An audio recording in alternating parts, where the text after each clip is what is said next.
Eran la élite del Tercer Reich.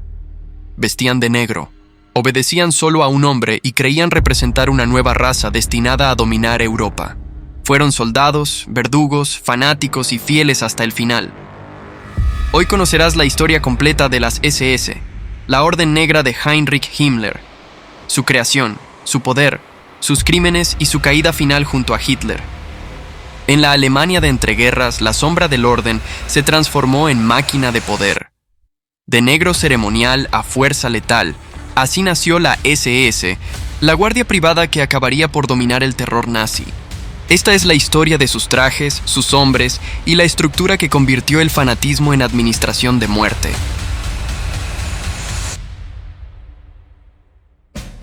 Las Schutzstaffel, las escuadras de protección, nacen en 1925 como una pequeña unidad de escolta personal de Adolf Hitler y del partido nazi.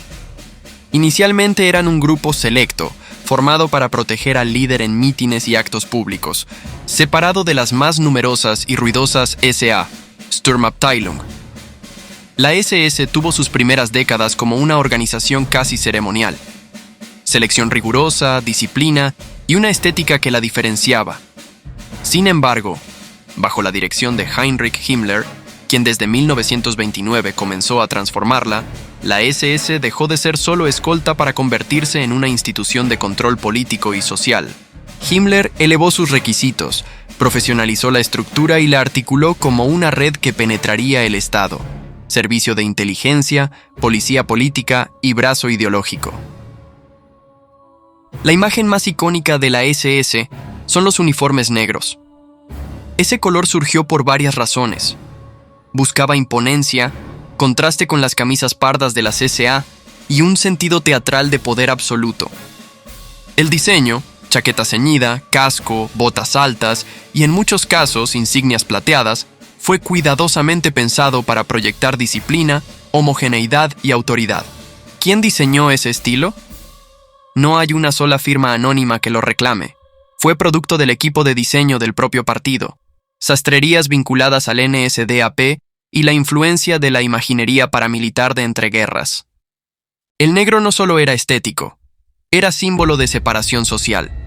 La SS como élite frente a las masas, y más tarde se convertiría en emblema del terror institucional. Durante los años 30, las SA, fuerza callejera masiva y populosa, representaban una amenaza para la cúpula conservadora y para elementos del ejército. Las tensiones crecieron entre las SA, que reclamaban revolución social radical, y la élite industrial y militar que apoyaba a Hitler. Himmler y sus SS jugaron un papel crucial en la eliminación de la SA como actor de poder.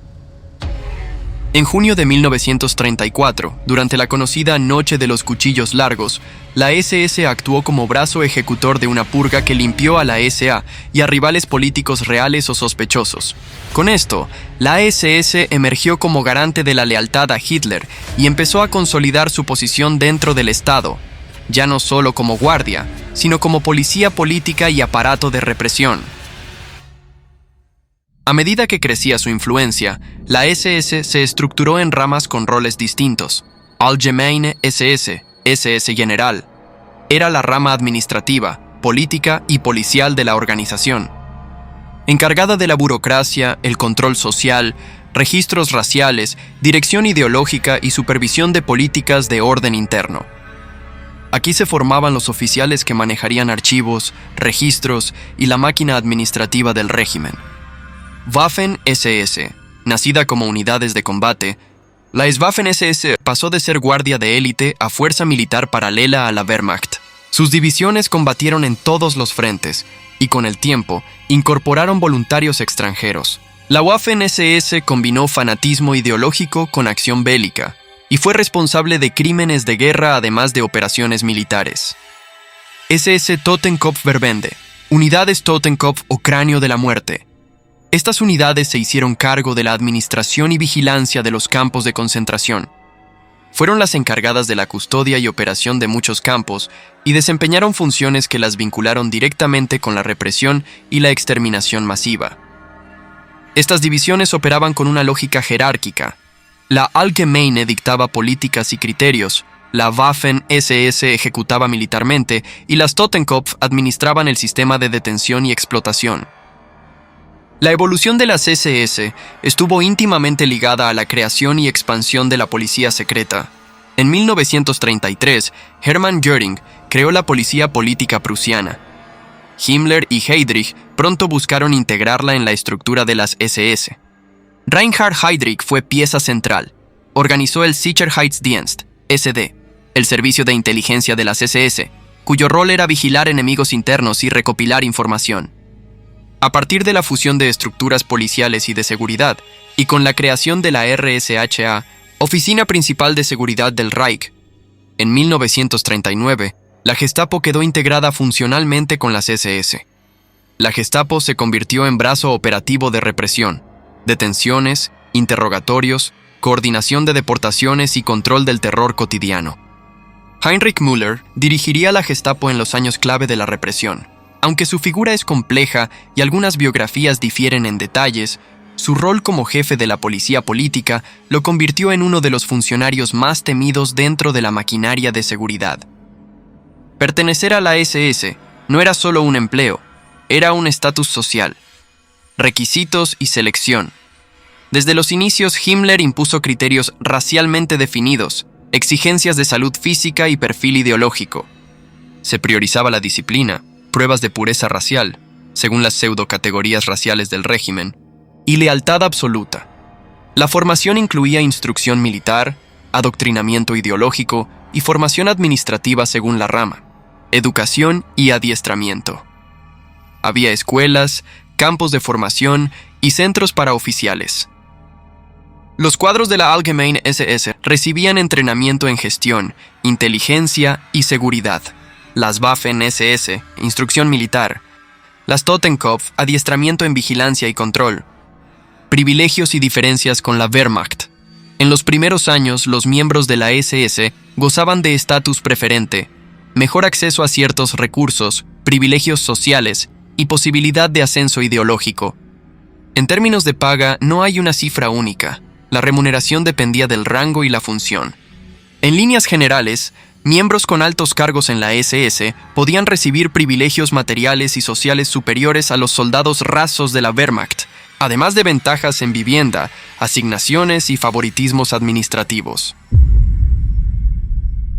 La estética SS era lenguaje, runas, calavera, Totenkopf, águilas estilizadas y el negro mismo eran símbolos de pertenencia y poder.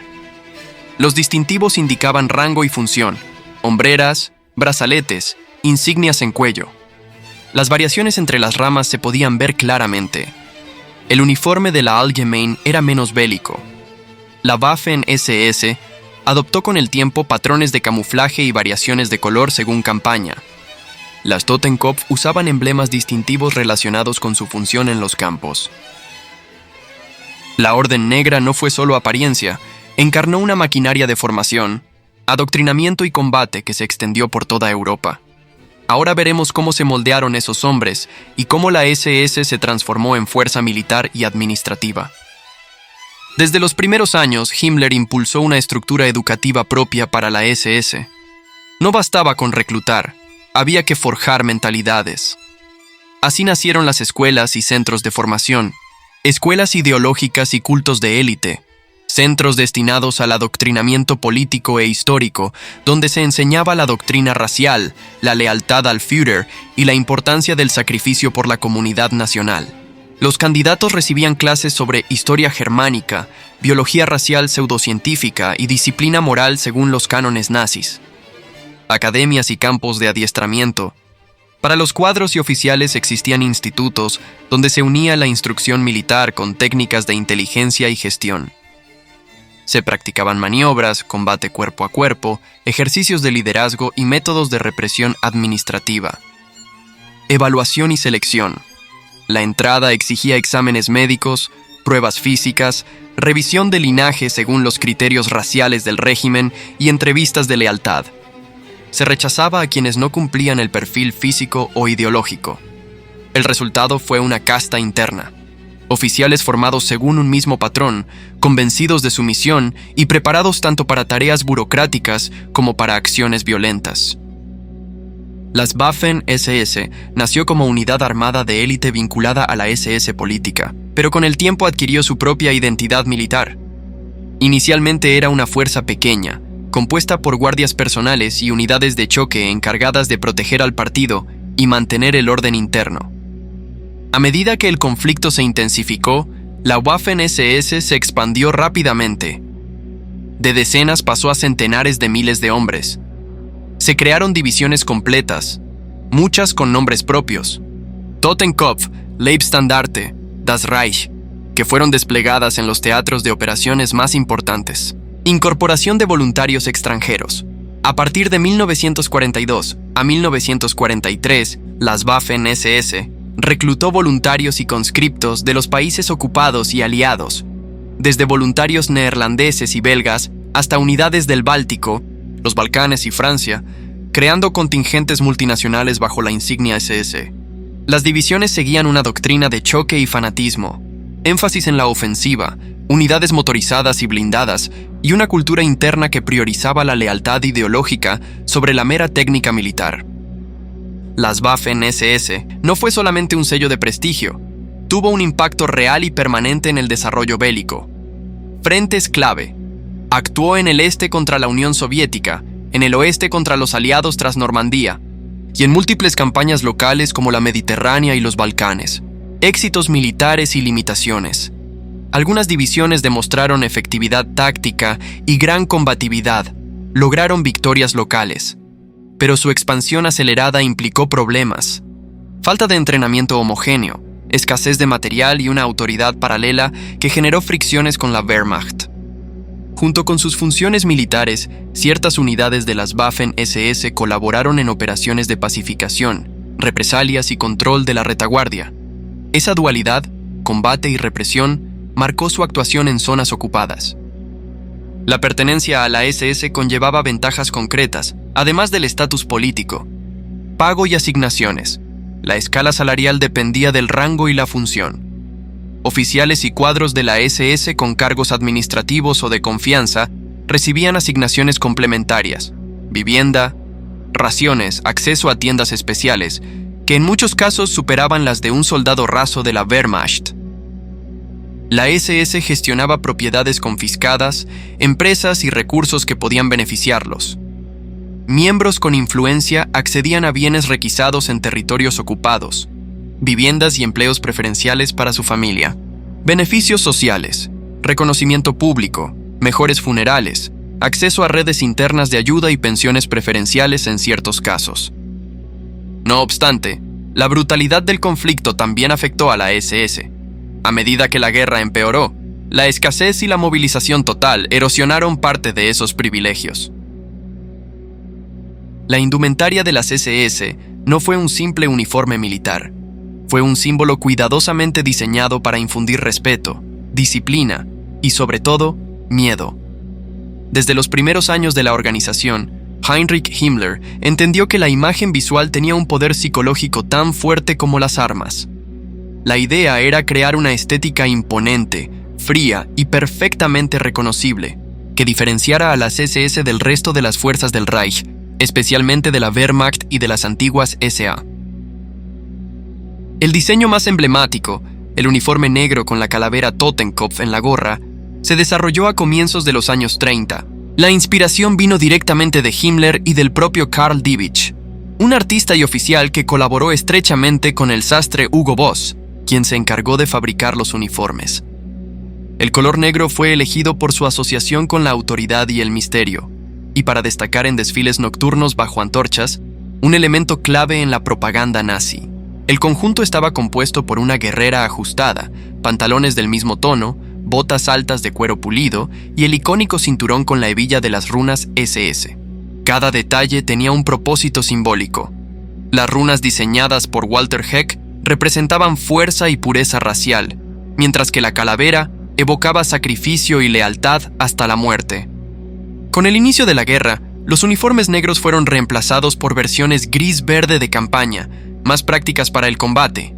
Pero el símbolo del poder de las SS, su aspecto impecable, su disciplina y su aire de superioridad, siguió intacto hasta el final del Reich. Heinrich Himmler, arquitecto y líder supremo de la SS. Hombre administrativo, obsesionado con la pureza racial y la organización. Transformó la SS de guardia privada a Estado dentro del Estado. Motor ideológico y promotor de la expansión de todas las estructuras SS. Reinhard Heydrich, jefe del SD y uno de los cerebros de la represión y la planificación centralizada. Creó redes de inteligencia, organizó la coordinación policial en Europa y fue pieza clave en la planificación de la solución final. Su eficiencia y frialdad lo hicieron temido incluso dentro de la cúpula. Heinrich Müller, jefe de la Gestapo desde 1939 y pieza central de la policía política. Coordinó la represión interna, las detenciones y la persecución sistemática de opositores. Su figura fue sinónimo de la maquinaria represiva y su paradero final tras la guerra sigue siendo objeto de debate histórico. El crecimiento de las Waffen-SS creó rivalidades con la Wehrmacht. La SS reclamaba unidades blindadas y apoyo aéreo. La Wehrmacht veía cómo recursos y mandos se desviaban hacia una fuerza política. La Wehrmacht seguía la cadena militar tradicional. La SS respondía a Himmler y a un liderazgo ideológico. A medida que la guerra avanzó, se acentuaron los roces, aunque en muchos casos la necesidad operativa forzó la colaboración. La SS no fue solo soldados. Bajo su paraguas funcionó una vasta red administrativa, registros y censos raciales, oficinas encargadas de investigar linajes, gestionar deportaciones y controlar poblaciones. La SS controló empresas que explotaron mano de obra forzada y recursos en territorios ocupados. Bibliotecas, revistas y centros ideológicos que promovían una visión distorsionada de la historia y la raza. La Orden Negra no solo creó fuerzas de combate, construyó una red carcelaria que se extendió por toda Europa. Allí la ideología se volvió administración, papeles, órdenes, números. Aquí se decidió el destino de millones. Desde sus inicios, la SS aspiró a controlar la sociedad desde dentro. Esa ambición encontró su forma más siniestra en la creación y expansión de campos de concentración. Lo que comenzó como centros para encarcelar a oponentes políticos y elementos peligrosos se transformó con el tiempo en un complejo sistema de detención, trabajo forzado y, en muchos casos, exterminio. La profesionalización llegó pronto. Figuras como Theodor Eicke, primer inspector de campos y comandante de Dachau, diseñaron un modelo que combinaba disciplina militar, administración eficiente y una lógica de deshumanización. Eicke estableció reglamentos, patrones organizativos y procedimientos que servirían de plantilla para muchos campos posteriores. Las unidades Totenkopf, Totenkopfverbände, fueron la columna vertebral de la custodia de los campos. Nacidas en los primeros años, estas unidades recibieron un doble cometido: vigilar y administrar las instalaciones donde se concentraba a prisioneros de todo tipo. Sus responsabilidades incluían guardia perimetral y patrullaje, control de los bloques y disciplina interna, supervisión de los trabajos forzados dentro y fuera del campo, participación en selecciones y traslados cuando así lo requería la administración. A diferencia de las unidades de combate de la Waffen-SS, las Totenkopf fueron formadas y entrenadas específicamente para tareas de custodia y gestión de población reclusa. Su estructura y emblemas los identificaban claramente como parte del aparato de represión.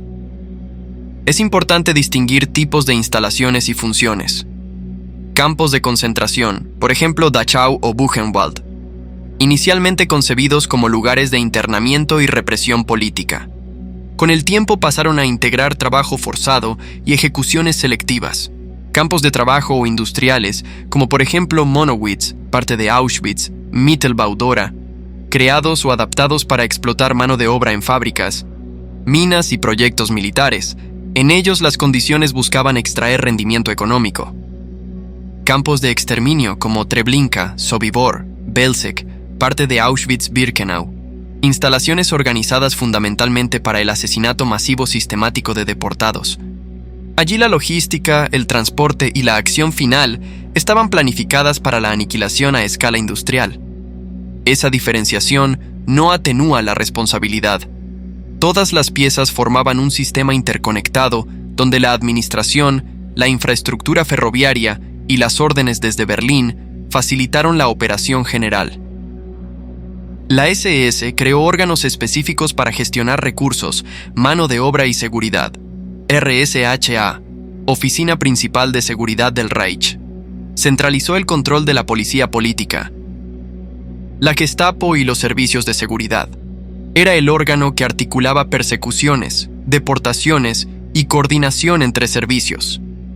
La Oficina Económica y Administrativa Central, Wirtschafts- und Verwaltungshauptamt, dirigida por Oswald Pohl, fue responsable de la administración económica de los campos y de la explotación de mano de obra forzada. Desde esta oficina se distribuían contratos con empresas, se gestionaban finanzas, suministros y la reubicación de prisioneros para trabajos productivos. Esa estructura burocrática convirtió la persecución en tarea administrativa. Órdenes, listados, facturas y contratos. El crimen se organizó con sellos, firmas y memorandos, la eficiencia técnica al servicio de la política de exterminio.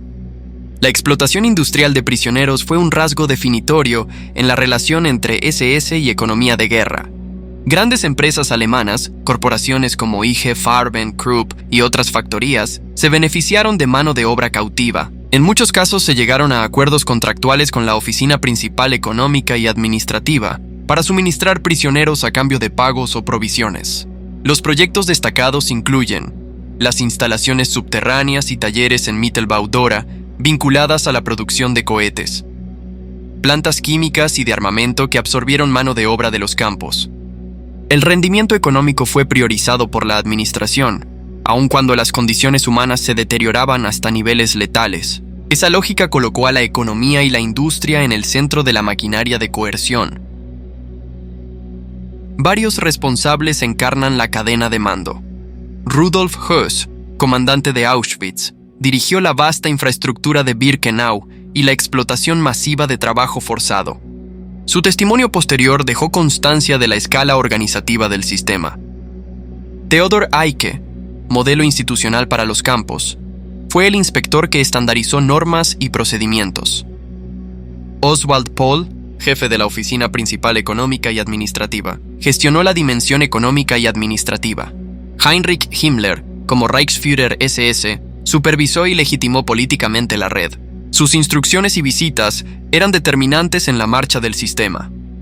Heinrich Müller y la Gestapo colaboraron en las deportaciones y en la represión de resistencias. Estos nombres no actúan en aislamiento, representaron una red de mando que conectaba el centro político con las realidades de los campos. La operación masiva de deportaciones requirió coordinación entre ministerios, empresas ferroviarias y jefaturas locales. Documentos muestran que la planificación y programación de trenes fue parte integral del proceso. Horarios, destinos y contingentes se registraban y facturaban. La Oficina Central de Seguridad y ministerios clave mantuvieron comunicaciones que hicieron posible el transporte de millones. Es aquí donde entra una figura clave en toda esta historia: Adolf Eichmann. La SS no fue solo un ejército o una policía. Fue un aparato complejo que convirtió la violencia ideológica en procedimientos administrativos, contratos y logística. Esa combinación de técnica y fanatismo permitió que políticas de persecución se operativizaran a gran escala.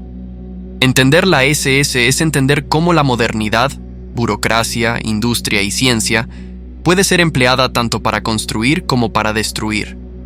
La ideología del Reich no solo se impuso con armas, también se construyó con fábricas, contratos y planillas.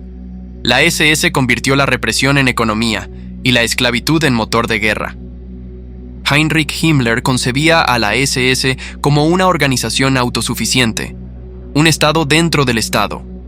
A partir de 1939, impulsó la creación de empresas, granjas y factorías bajo control directo de la SS. Su objetivo era doble: financiar su imperio ideológico sin depender del presupuesto oficial del Reich y demostrar que el sistema de detención y trabajo podía producir beneficios materiales. Desde allí se centralizaron las finanzas, la construcción, la gestión de prisioneros y la cooperación con corporaciones privadas. Bajo el control de la Oficina Principal Económica y Administrativa, surgieron numerosas empresas llamadas Deutsche Wirtschaftsbetriebe, empresas económicas alemanas. Sus rubros abarcaban casi todo: explotaciones agrícolas y ganaderas, fábricas de materiales de construcción, canteras y minas, industria textil y maderera, obras de infraestructura. Los prisioneros eran la fuerza laboral principal. No recibían pago, trabajaban bajo condiciones extremas y eran considerados parte de la propiedad administrativa del Reich. La lógica era simple y escalofriante. Cuanto menos se invirtiera en su supervivencia, mayor sería el beneficio neto para la SS. El régimen integró al sector privado. Varias corporaciones, buscando beneficios o favores políticos, firmaron acuerdos con la Oficina Principal Económica y Administrativa y la Gestapo para recibir mano de obra esclava. Entre las más destacadas, IG Farben, consorcio químico, instaló una planta junto a Auschwitz III, Monowitz, para producir caucho sintético y combustibles. Krupp, Siemens, Messerschmitt y Henkel, entre otras, utilizaron trabajadores forzados en la producción de armamento, aviones y municiones. La Deutsche Erd- und Steinwerke, empresa de la SS, gestionó canteras con prisioneros en Mauthausen y Flossenburg. Estas colaboraciones eran contractuales. El Estado pagaba a la SS por cada prisionero entregado a la industria. La administración se facturaba con precisión contable, sin cuestionamientos morales. Uno de los ejemplos más notables fue el complejo subterráneo Mittelbau-Dora, cerca de Nordhausen. Allí se fabricaron los cohetes V2, dirigidos por el ingeniero Werner von Braun y supervisados por el SS general Hans Kammler. Miles de prisioneros, trasladados desde Buchenwald, trabajaron en túneles excavados en condiciones extremas. El proyecto, que representaba la cúspide de la tecnología alemana, se sostenía con una base de trabajo esclavo y una mortalidad masiva. Este episodio mostró el vínculo directo entre ciencia, tecnología y coerción. La modernidad al servicio de un ideal totalitario. La SS definía al prisionero como unidad de trabajo, Arbeitseinheit. La Oficina Principal Económica y Administrativa registraba su valor económico según edad, estado físico y oficio. Los más jóvenes o fuertes eran asignados a fábricas, los enfermos a trabajos pesados o a campos de castigo. El cálculo de productividad determinaba incluso los reemplazos. Cuando un prisionero moría, simplemente se solicitaba otro contingente. Este sistema se combinaba con la política general del Reich: aprovechar toda mano de obra disponible, incluso a costa de su destrucción. El resultado fue un ciclo cerrado: deportación, explotación y reemplazo continuo. A medida que avanzaba la guerra y las derrotas se multiplicaban, el sistema económico de la SS comenzó a colapsar. Los bombardeos aliados destruyeron líneas ferroviarias y plantas industriales. El suministro de alimentos, combustible y materiales se volvió crítico. Los campos, sobrepoblados, se transformaron en focos de caos y enfermedad. Sin embargo, Himmler y la Oficina Económica y Administrativa Central de las SS continuaron intentando mantener la producción y el control, incluso cuando la guerra estaba perdida. En los últimos meses, las evacuaciones masivas de prisioneros, las llamadas marchas de la muerte, fueron el último intento de ocultar lo ocurrido. En 1947, en Nuremberg, se celebró el Juicio Pohl, parte de los llamados Subsequent Nuremberg Trials. Oswald Pohl y otros altos funcionarios de la Oficina Principal Económica y Administrativa Central fueron acusados de crímenes de guerra, esclavitud y asesinato. El tribunal demostró cómo la administración económica fue cómplice activa de la política de persecución y exterminio. Pohl fue condenado a muerte y ejecutado en 1951. Otros funcionarios de rango menor recibieron penas de prisión, aunque algunos fueron liberados en la década de 1950. La SS no fue solo un aparato militar o policial, fue también un sistema económico, una corporación ideológica. Controló empresas, bancos, fábricas, propiedades rurales y minas. Su lógica combinó tres elementos: fanatismo, burocracia y beneficio económico. Comprenderlo implica reconocer cómo la ideología puede transformar la economía en instrumento de dominación y destrucción. Con la derrota militar de 1945, la Orden Negra se desmoronó. Sus uniformes, símbolos y jerarquías desaparecieron, pero la huella que dejó en la historia perdura como advertencia. El imperio de las SS, que había dominado Europa con miedo y disciplina, se derrumbaba. Era 1945. El Tercer Reich estaba en ruinas, y la Orden Negra comenzaba a desintegrarse desde adentro. A comienzos de 1945, el mapa del Reich se reducía día a día. Las tropas soviéticas avanzaban desde el este, los aliados occidentales desde el oeste. Las SS, antaño símbolo de control y supremacía, ahora estaban exhaustas, diezmadas y desorientadas. Los campos de concentración fueron evacuados en masa. Miles de prisioneros fueron obligados a marchar a pie bajo el frío, sin comida ni rumbo. Eran las tristemente célebres marchas de la muerte, destinadas a impedir que los aliados encontraran testigos vivos. El orden interno se desmoronaba. Muchos oficiales abandonaban sus puestos. Los documentos eran quemados. Las insignias SS desaparecían de los uniformes. El miedo ya no era hacia el enemigo, sino hacia la inevitable rendición. Heinrich Himmler, el Reichsführer SS, comprendió que la guerra estaba perdida, pero se negó a rendirse abiertamente. A espaldas de Hitler, inició contactos secretos con diplomáticos suecos y la Cruz Roja, buscando una rendición parcial ante los aliados occidentales. Su objetivo era presentarse como el hombre capaz de salvar a Europa del bolchevismo. Pero el engaño fue descubierto. Cuando Hitler supo que Himmler negociaba sin su autorización, estalló en furia. El 28 de abril de 1945, desde el búnker de Berlín, lo destituyó de todos sus cargos y ordenó su arresto. En apenas unas horas, el hombre más poderoso del Reich después del Führer se convirtió en un fugitivo.